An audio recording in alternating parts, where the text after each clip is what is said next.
अब आते हैं आज की कहानी के ऊपर।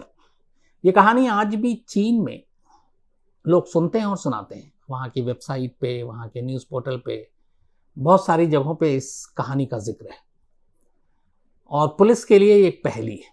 करीब 26 साल हो गए इस कहानी को। इस रहस्य को आज तक चाइनीज पुलिस भी सुलझा नहीं पाई।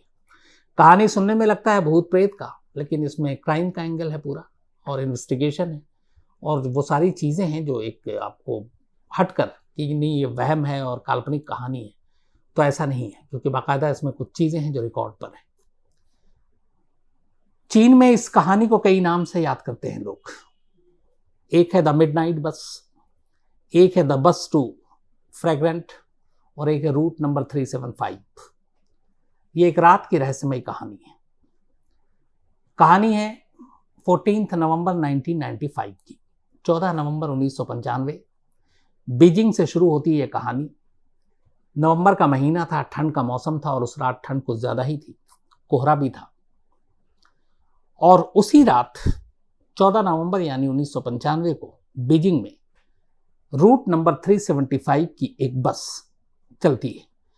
इस बस को yuan Ming yuan bus terminus पर पहुंचना था और ये उस रात की आखिरी बस थी। बल्कि yuan Ming yuan bus terminal से ये बस चली थी और इसकी आखिरी डेस्टिनेशन थी, मंजिल थी, वो थी जियांगशान फ्रेग्रेंट हिल्स। ये उसका आखिरी स्टॉपेज था और ये बीजिंग में ही लोकल बस थी। तो रूट नंबर 375 था इसका। जैसे हर शहर में अपने अपने अलग अलग रूट नंबर की बस होते हैं। तो रात का वक्त था और ये आखिरी बस थी। अपने वक्त से ये बस चली और टर्मिनस से निकली, कई मुसाफिरों को अलग अलग स्टॉप पर उतारते हुए आखिर में इस बस को अभी कम से कम 5 से 7 स्टॉप और पूरे करने थे, तब ये अपनी मंजिल पर पहुंचती, फ्रेग्रेंट हिल्स पर। इस बस को एक ड्राइवर चला रहा था और साथ में कंडक्टर जो थी वो लेडी थी। मंजिल पर पहुंचने से करीब 6 स्टॉप पहले इस बस में एक कपल सवार होता है और उनके साथ साथ एक बुजुर्ग लेडी सवार होती और एक यंग लड़का। तो 4 लोग इस बस में सवार होते हैं। इससे पहले के सारे मुसाफिर इस बस से उतर चुके थे। अब सिर्फ बस के अंदर ये 4 लोग और 2 स्टाफ, एक ड्राइवर और एक लेडी कंडक्टर। बस चल पड़ती है और बिल्कुल सब कुछ ठीक था। ठंड ज़्यादा थी तो और सन्नाटा भी था क्योंकि आखिरी बस थी और लोग ठंड में बहुत कम बाहर निकलते हैं। और ये बस जिस रूट से निकल रही थी वो शहर का आउटस्कर्ट भी था, तो खामोशी भी थी। सिर्फ बस के इंजन की आवाज़ और जो एक बस का शोर सुनाई देता है, बस वही सुनाई दे रहा। करीब मंजिल से 4 स्टॉप पहले अचानक ड्राइवर को एक बस स्टॉप पर, जहां पे इसको रुकनी थी, बस स्टॉप इसके लिए निर्धारित थी, 2 लोग नजर आते हैं बस स्टॉप पे खड़े हुए। ड्राइवर को पता था कि ये मुसाफिर हैं, पैसेंजर हैं। वो बस रोक देता है। बस के अंदर जैसा मैंने आपको बताया कि सन्नाटा था, सिर्फ 4 मुसाफिर सवार थे, एक बुजुर्ग लेडी, एक यंग लड़का और एक कपल। तो वो 2 लोगों को देखकर ड्राइवर गाड़ी रोकता है। दोनों मुसाफिर बस के पिछले दरवाजे से जब अंदर दाखिल होते हैं तो अचानक दिखता है कि वो 2 नहीं 3 हैं। उन दोनों ने बीच में एक किसी तीसरे शख्स को इस तरह से पकड़ रखा था जैसे वो उसको सहारा दे रहे हैं। तो जब वो बस के अंदर दाखिल होते हैं, जब वो तीसरा शख्स, हालांकि उनका चेहरा साफ दिखाई नहीं दे रहा था, उसकी वजह ये थी कि इन तीनों ने ट्रेडिशनल पुराने दौर के चाइनीज ड्रेस पहन रखे थे। और वो बड़ी अजीब बात थी, उस बस के अंदर जो 4 लोग थे उन्होंने जब देखा तो उन्हें बड़ा अजीब लगा। एक तो सन्नाटा, ऊपर से पहले 2 दिखाई दिए, फिर तीसरे को एक वो सहारा देकर ऊपर चढ़ रहे हैं। उनके ड्रेस अजीब, उनके चेहरे की पूरी साफ साफ तो उनका चेहरा नहीं दिखा जा रहा था, लेकिन चेहरे भी कुछ अजीब अजीब से लग रहे थे। तो सवार होते हैं और पीछे की तरफ बैठ जाते हैं। उनको देख के बस में सवार 4 मुसाफिर घबरा जाते हैं। उसकी वजह यह थी कि उनका एक तो ड्रेस, हाव भाव और जिस तरीके से वो तीसरे को लेकर सवार हुए थे। लेकिन अभी वो घबराते और ये सारी चीज़ें होती, तब तक अगला स्टॉप आ गया और इस स्टॉप पे उस कपल को उतरना था। तो दोनों कपल बस से उतर जाते हैं। बस स्टॉप पर बस आगे बढ़ जाती है। अब बस में सिर्फ एक बुजुर्ग लेडी एक यंग लड़का और वो जो 3 मुसाफिर आखिर में सवार हुए थे वो पीछे बैठे हुए, और बस का ड्राइवर और कंडक्टर लेडी। बस फिर चल पड़ती है, लेकिन बस के अंदर अब अजीब सी खामोशी थी। बुजुर्ग जो है वो बस के बीच वाली सीट पर बैठी हुई थी और उसके ठीक सीट के अगली सीट पर वो लड़का बैठा हुआ था, और वो तीनों मुसाफिर पीछे बैठे हुए थे। लेकिन उस बुजुर्ग महिला की बार बार नजर पीछे की तरफ जा रही थी, और वो जब जब पीछे देखती वो घबरा जाती, चौंकती। काफी वक्त इसमें निकल गया। इसके बाद अचानक वो बुजुर्ग लेडी खड़ी होती है और जोर जोर से चीखने लगती है। जो उसके आगे लड़का बैठा हुआ था वो उसके कपड़े पकड़ लेती है और एक तरह से उसे लगभग डांटने लगती है कि मेरा पर्स गायब है और तुमने मेरा पर्स चुराया।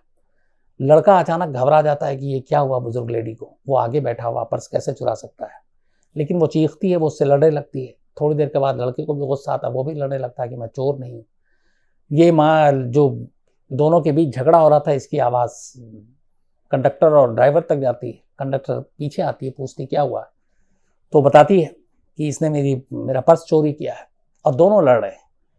इससे फिर वो जो बूढ़ी औरत है वो कहती है कि अगले स्टॉप पे आप बस रोको, मुझे पुलिस में कंप्लेंट करनी है, पुलिस को बुलाना है, और मेरा पर्स इसने चुराया और मुझे इसको पुलिस के हवाले करना है। वो दोनों समझाते हैं, कंडक्टर और उधर आगे से ड्राइवर भी, लेकिन बुजुर्ग लेडी मानती नहीं और इसी जिद पर अड़ी थी कि बस अगले स्टॉप पे रोको, मुझे पुलिस को इन्फॉर्म करना है। आखिरकार ड्राइवर को भी गुस्सा आता है और अगला स्टॉप जैसे ही आता है वो बस को रोक देता है। जैसे ही बस रुकता है, बुजुर्ग लेडी उस लड़के का हाथ पकड़कर उसको नीचे उतारती है। दोनों नीचे उतर जाते हैं, बस आगे चली जाती है। लड़का गुस्से में कहता, रात के वक्त ये आखिरी बस थी और आपने मुझे यहां उतार दिया, अब यहाँ पुलिस स्टेशन कहाँ है? तो बूढ़ी औरत कहती है कि यहाँ कोई पुलिस स्टेशन के लिए मैं तुमको उतारी नहीं हूं, मैंने तुम्हारी जान बचाई है। लड़का गुस्से में था, बोला आपने मेरी कैसे जान बचाई, मुझे क्या हो रहा है, मुझे क्या हुआ है, आपने मुझ पर चोरी का इल्जाम लगाया। उसने कहा मेरे पास कोई और रास्ता नहीं था, मुझे बस से उतरना था, और बस से इस तरह से उतरना था कि किसी को शक ना हो, खासतौर पर वो जो 3 पीछे मुसाफिर बैठे थे, और इसीलिए मैंने ये सारा झूठ बोला, ड्रामा किया कि मेरा पर्स चोरी हुआ। तुमने कोई चोरी नहीं की है, मुझे अपने साथ तुम्हें भी बस से उतारना था क्योंकि मुझे तुम्हारी जान बचानी थी। लड़का पूछता है कि ऐसी क्या बात हो गई? तो वो कहती है कि जो 3 मुसाफिर अजीब से हुलिये में पीछे बस में सवार हुए थे एक बस स्टॉप पर, तुमने देखा था? उसने कहा हाँ देखा, अजीब थे। बोली मेरी नजर उन्हीं पर थी लगातार जब तक वो बैठे हुए थे, और बीच में अचानक मैंने देखा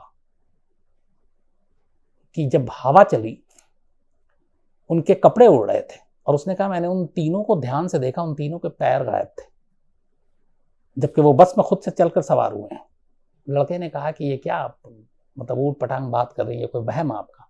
बोली मेरी इतनी उम्र है और इतना तजुर्बा है कि मेरा कोई वहम नहीं है, मैंने बार बार देखा और उसके बाद मुझे एहसास हो गया कि शायद ये इंसान नहीं है, कुछ गड़बड़ है।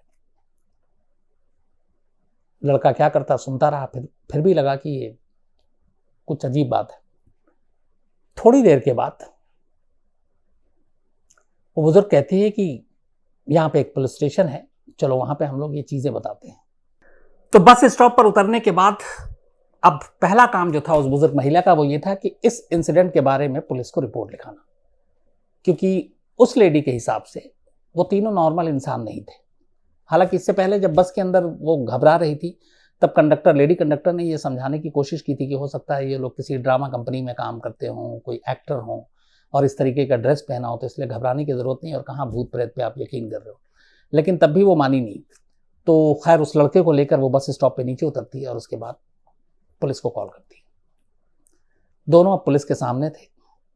लेडी पुलिस को बयान देती है कि मैं अभी जो रूट नंबर 375 बस है उसमें 6 स्टॉप या 5 स्टॉप पहले जो था वो 3 बहुत ही रहस्यमयी लोग सवार हुए थे, और मैंने उनको देखा, उनके कपड़े, उनके हुलिये, उनका चेहरा सब अजीब था। लेकिन सबसे अजीब ये था कि मैंने बहुत ध्यान से देखा, और बहुत दावे से कहा लेडी ने कि उनके पैर नहीं थे।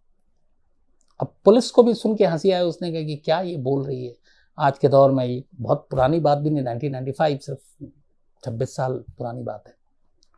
तो पुलिस को लगा कि इस लेडी की या तो उम्र हो गई है या कुछ और बात है। फिर लड़के से पूछा, लड़के की हिम्मत नहीं, लेकिन लड़के ने अपनी कहानी बताई, कैसे अचानक बस में 3 लोग जो कह रही है वो सही थे, सवार हुए थे। और हम साथ में सवार हुए थे। लेकिन फिर ये जो लेडी है ये मुझसे लड़ने लगी कि मैंने पर्स चुराया, और अचानक शोर करके इन्होंने ड्राइवर को मजबूर किया, बस को रुकवा दिया, और हम दोनों रात को बस स्टॉप पे उतर गए। उसके बाद उन्होंने ये कहानी बताई जो आपको बता रहे हैं। तो पुलिस ने दोनों की बात सुनी। पुलिस को लगा कि ये लोग यूं ही हैं और कोई इसमें सिर पैर है नहीं कहानी में। उन्होंने कहा वहम होगा। तो रिपोर्ट तो नहीं लिखी। उन्होंने कहा ठीक है आप लोग जाइए, हम देख लेंगे। चलता कर दिया। अब लेडी वहां से अपने घर और वो लड़का अपने घर चले गए। बात आई गई हो गई। 14 नवंबर की रात बीत गई।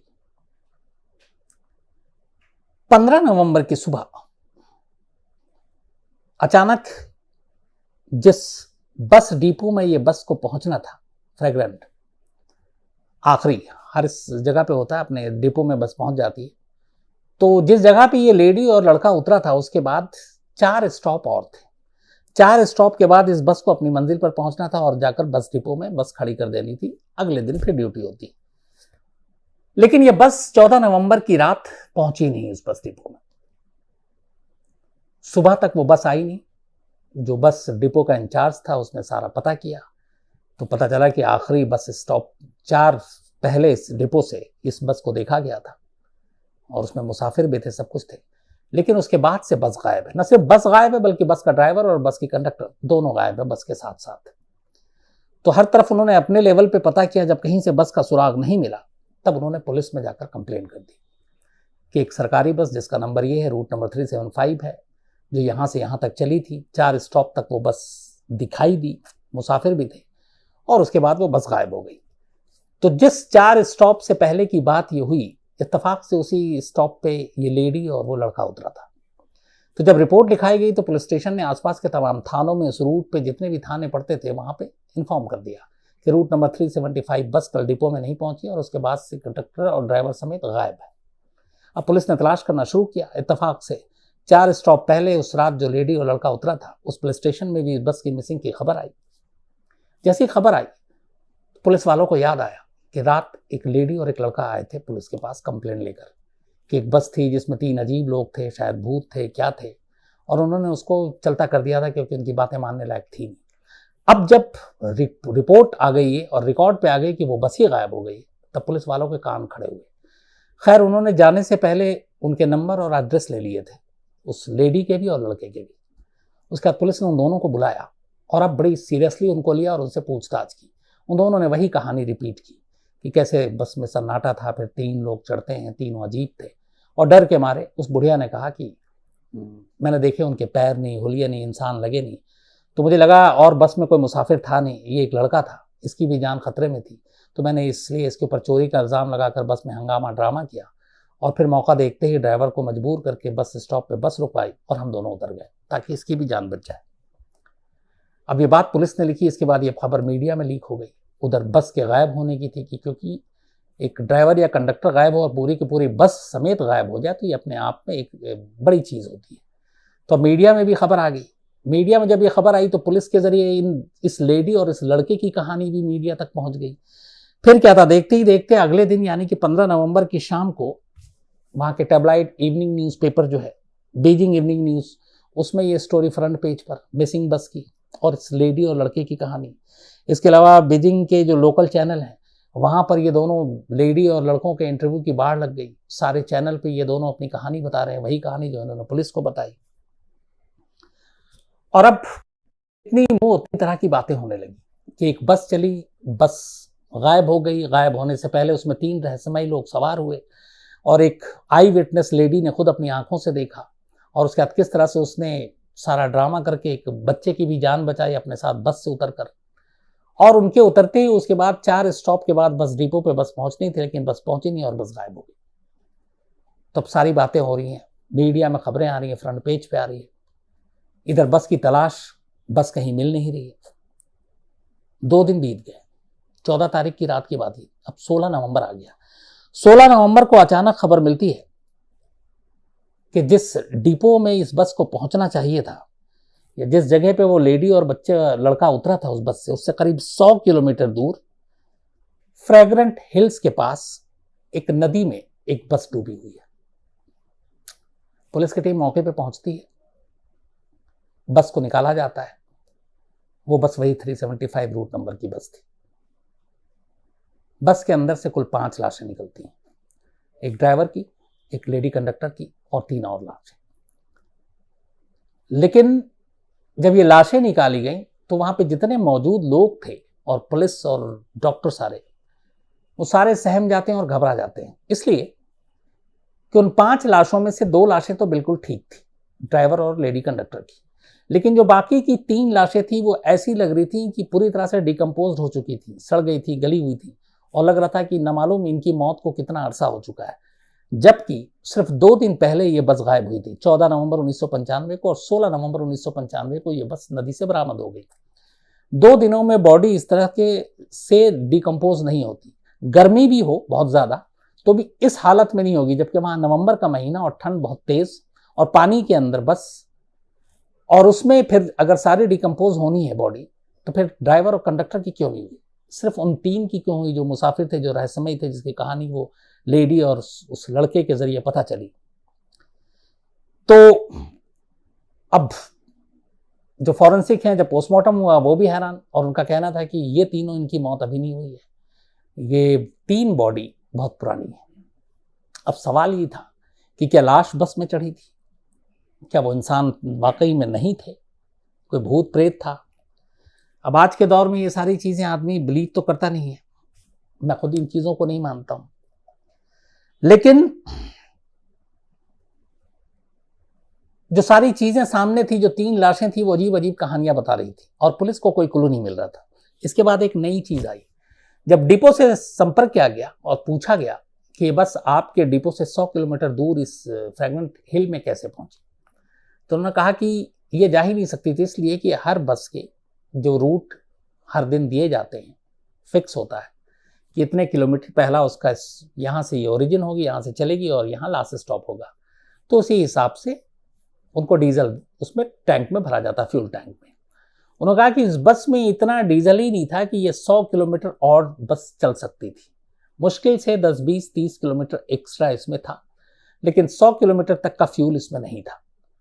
तो ये कैसे गई नहीं मालूम, क्या ड्राइवर ने भरवाया, अगर उसने भराया तो क्यों भराया, क्योंकि वो भरा नहीं सकता है, सरकारी पेट्रोल पंप जो उनका अपना डिपो होता है वहां पे भरता है। तो जब ये बात पुलिस और एजेंसी, जो इन्वेस्टिगेटिंग एजेंसी थी, उनको पता चली, तो उन्होंने फिर उस बस के फ्यूल टैंक को खोलकर चेक किया। जब फ्यूल टैंक को खोला गया तो उसके अंदर से कोई डीजल नहीं मिला, पूरा फ्यूल टैंक ब्लड से भरा हुआ था। अब ब्लड से तो बस चलेगी नहीं, हालांकि उस बस के लिए एक और भी थी कि वो गैस से भी चलती थी, लेकिन फ्यूल टैंक में वो भी देते थे ताकि इमरजेंसी में या खराबी में वो इस्तेमाल हो सके, लेकिन उस फ्यूल टैंक में पूरा ब्लड भरा हुआ था। अब ये एक अजीब चीज थी। इस दौरान में उस वक्त भी चीन में जगह जगह पर सीसीटीवी कैमरे लगे हुए थे, शुरुआत हो चुकी थी, और इत्तेफाक की बात है कि जहां पे ये लेडी और ये लड़का उतरा, उससे पहले के सारे जगह पे जहां जहां सीसीटीवी कैमरा थे उसमें वो बस कैप्चर हुई, बस दिखाई दी कि इतने बजे यहां से गुजरी, इस स्टॉप से गुजरी। लेकिन जिस जगह लेडी और वो लड़का उतरा उसके बाद से भी आगे सीसीटीवी कैमरे कई जगह पे लगे हुए थे, लेकिन उसमें बाकी सारी चीजें कैद हुई, वो बस कहीं किसी कैमरे में कैद नहीं हुई। क्यों नहीं हुई, इसका भी जवाब पुलिस के पास नहीं था। तो ये सारे वो सवाल थे जिसकी बीजिंग पुलिस ने पूरी जांच की, लेकिन आज 26 साल हो गए, 14 नवंबर 1995 का मामला है। 26 साल बाद भी इन सवालों के जवाब नहीं मिले कि उस बस में वो 3 लोग कौन सवार हुए थे, वो बस उस फ्रैग्रेंट हिल्स की नदी में कैसे पहुंची, उस बस पे इतना फ्यूल नहीं था, उसने ट्रैवल कैसे किया, और 5 लाशों में से 2 लाशें सही सलामत और 3 लाशें इतनी सड़ी गली और डिकम्पोस्ट कैसे मिली, जबकि मौत सिर्फ 48 घंटे पहले हुई थी। फ्यूल टैंक में ब्लड कहां से आया, सीसीटीवी कैमरे में वो बस उस लम्हे के बाद कभी कैप्चर क्यों नहीं हुआ जब ये 3 शख्स बैठे थे, और वो तीनों कौन थे। ये है मिस्ट्री बीजिंग की, उस बस की, और आज भी इसके बारे में वहां बातें होती हैं, और कहते हैं कि इसके बाद उस वक्त कई महीनों तक लोगों ने रात को उस रूट पर ट्रैवल करना छोड़ दिया था, बल्कि रूट नंबर 375 को तो एक तरह से भुतहा ही घोषित कर दिया था कि 375 बस नंबर देखते ही लोग डरते थे और उस बस में चढ़ते ही नहीं थे, और कोशिश करते थे लोग कि सूरज डूबने से पहले ही अपने अपने मंजिल तक पहुंच जाए, रात को ट्रैवल ना करें। उसकी दहशत कई बरसों तक आने वाले में रही, इस एक इंसिडेंट की वजह से, रूट नंबर 75 की वजह से। लेकिन दहशत धीरे धीरे कम हुई, लेकिन सवाल और रहस्य आज भी वही है, जवाब आज भी नहीं मिला है। और पुलिस रिकॉर्ड में ये सारी चीज़ें, बीजिंग की पूरी पुलिस रिकॉर्ड में है। बस की मिसिंग की, उस लेडी और उस लड़के के बयान, उनके वहाँ के न्यूज़पेपर में दिए गए बयान, उनके इंटरव्यूज़, जहाँ से लाशें मिली, पोस्टमार्टम की रिपोर्ट, ये सारी चीज़ें आज भी एक लीगल दस्तावेज के तौर पर है। बस नहीं है तो वो ये कि आखिर वो 3 रहस्यमय लोग कौन थे, ये बस नदी में कैसे पहुंची, और 5 में से 3 लाशें इतनी डिकम्पोज कैसे हो गई, और 2 लाशें सही सलामत कैसे थी। तो ये थी कहानी आज की। कल आपसे मुलाकात होगी रात 9 बजे किसी नई कहानी के साथ। तब तक अपना ख्याल रखिएगा। Thank you very much.